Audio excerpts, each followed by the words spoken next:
The vicious military dog was kept in prison, motionless with muzzle on. All the soldiers were terrified of it, but the old soldier tried to be tamed. He worked up the courage to slowly approach the dog. The dog stood up alert. An attack could be launched at any moment. Carl slowly came up to the dog, crouched down and groped. He was relieved when the dog didn't respond. "Turn your head and say it's not that scary." And the next second, Carl was taken aback. He hurriedly carried the dog to the car. The dog growled furiously, trying to tear Carl to pieces. Carl wouldn't even talk to him, pulled the dog out of the barracks, tired of tossing and turning on the road. The dog sits quietly, but Carl was afraid to relax. He telephoned the officer for help, but the officer told him the dog was a highly decorated military dog. But since the master's death, the character of the dog becomes violent and full of aggression, and Carl has to be on time. Take the dog to his owner's funeral. Carl just got off the phone and the dog started getting cranky again. He tries to talk to the dog and try to calm it, but the dog won't listen. It frantically scratched at the cage. It scared Carl into stopping the car. No sooner had the car stopped than the dog became much quieter. Carl risks being bitten to remove the muzzle from the dog, but just when he wanted to take the dog out, the dog became angry again and was very resistant. Carl had to shut the door quickly, leave the dog alone in the car. However,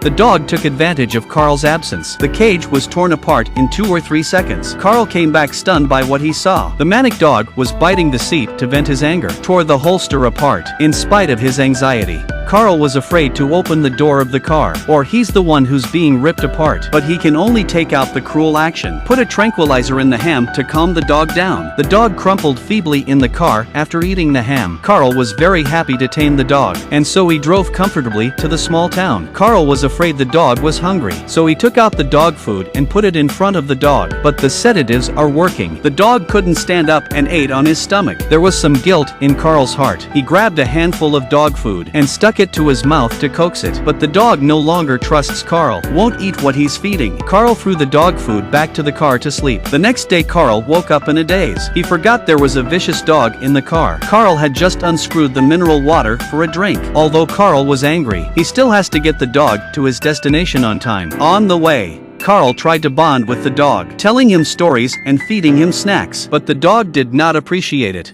and he got grumpy again. It keeps walking around like it's finding something, but Carl didn't notice anything unusual about the dog. Suddenly the dog broke free of its collar. Halfway out of the car trying to jump, Carl freaks out and slams on the brakes. The car stopped and the dog jumped out. He ran into the jungle and disappeared. Like can pay attention to me. See you next time.